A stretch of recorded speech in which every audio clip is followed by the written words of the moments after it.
ada praktek pengoplosan lah, ataupun pengambilan ataupun pengisian tabung tidak sesuai dengan kapasitas volumenya, itu pasti ke depan akan terjadi lagi.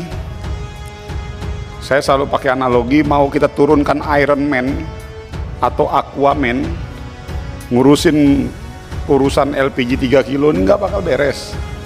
Kondisi subsidi LPG 3 kilo ini menyebabkan problematika sosial di mana semua masyarakat di Indonesia berbondong-bondong memakai LPG 3 kilo. Subsidi LPG 3 kilo adalah solusi sementara, karena inti permasalahannya sederhana. Di saat ada dua produk yang produknya sama, harganya berbeda, itu pasti ada masalah. Produk pertama, ini produknya sama Bu, tapi barang yang pertama harganya 1000 perak, yang ini 500 perak. Orang pasti akan berebut 500 perak. Terus kita mau nyalain siapa? Salahin masyarakat? Nggak bisa. Kita mau salahin siapa? Salahin aparat? Nggak bisa.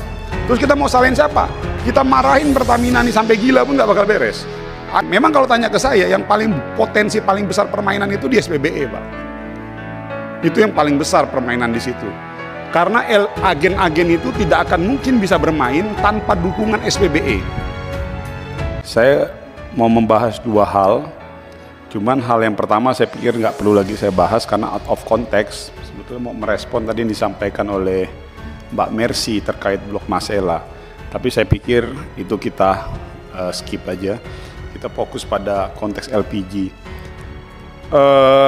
Saya ingat nih berkali-kali nih saya selalu bilang, dan ini kejadian. Jadi dari 4 tahun yang lalu tuh saya udah pernah bicara ini. Kalau dibuka jejak digital mungkin masih ada. Kita ini jangan sampai jadi seperti orang yang berlari di velodrome, terus berlari berputar-putar sampai pada satu situasi yang kita nggak tahu siapa yang dikejar, siapa yang mengejar. Nah, faktanya situasi ini terjadi dalam situasi urusan LPG 3 kilo ini.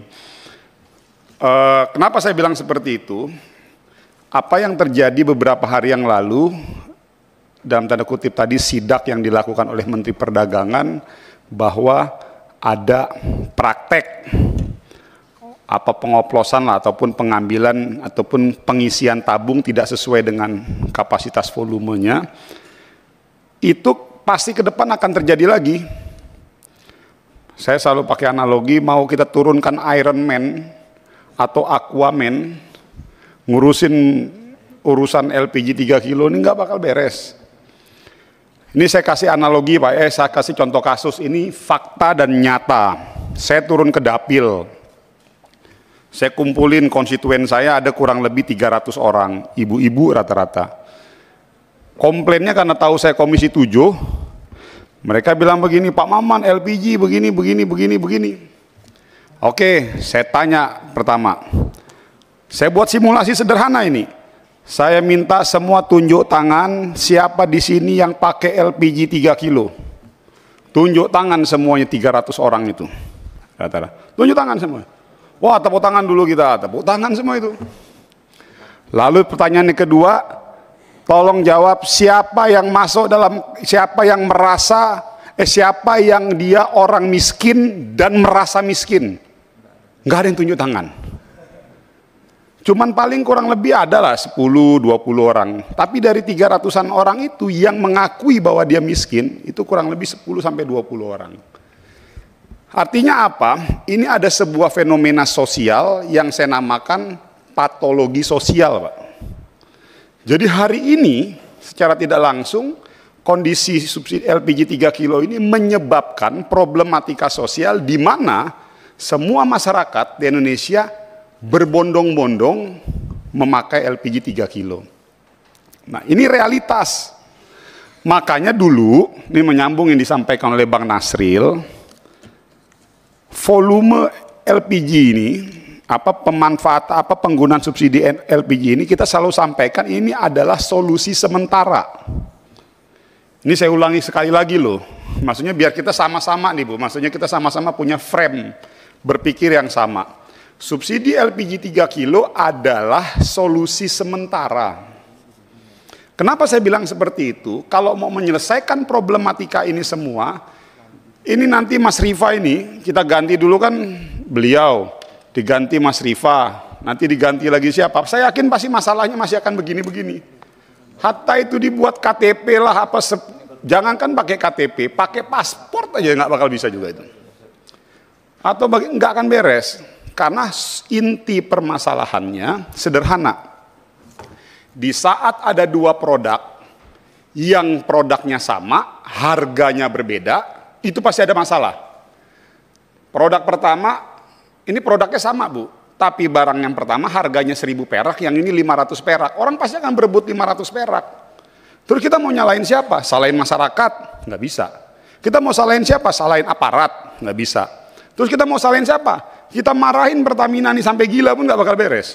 Akhirnya kita terjebak tadi pada seperti orang lari di dalam sebuah velodrome itu berputar-putar sampai kita pusing hari ini. Artinya apa? Saya mau ingatkan kembali. Ini sekedar untuk mengingatkan, merefreshing bagi kita semua. Hari ini kita berkepentingan bahwa ada sebuah kebutuhan volume tadi. Peningkatan volume subsidi LPG. Itu pada prinsipnya saya setuju, silakan. Pertamina buat justifikasinya gitu ya. Tetapi ingat, ini adalah solusi sementara. Apa solusi permanennya? Segera rubah metode subsidi. Tadi udah disampaikan oleh Bang Nasril, oleh teman-teman semua. Harus ada solusi permanen. Solusi permanennya apa? Merubah metode subsidi.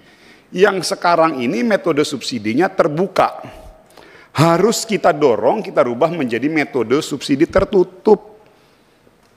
Saya yakin teman-teman semua sudah paham dan mengerti apa terbuka dan tertutup. Jadi saya pikir, tapi saya hanya sekedar untuk merefresh kembali. Karena kalau enggak kasihan, ini pasti babak belur nih. Disalahin lagi, ribut lagi. Kita kritik aparat, kita kritik pemerintah, kita kritik Pertamina, segala macam. Namun, pada saat kita setuju menuju subsidi tertutup, ada satu catatan penting. Tolong segera dibenahi data orang miskin agar tepat sasaran nih semua.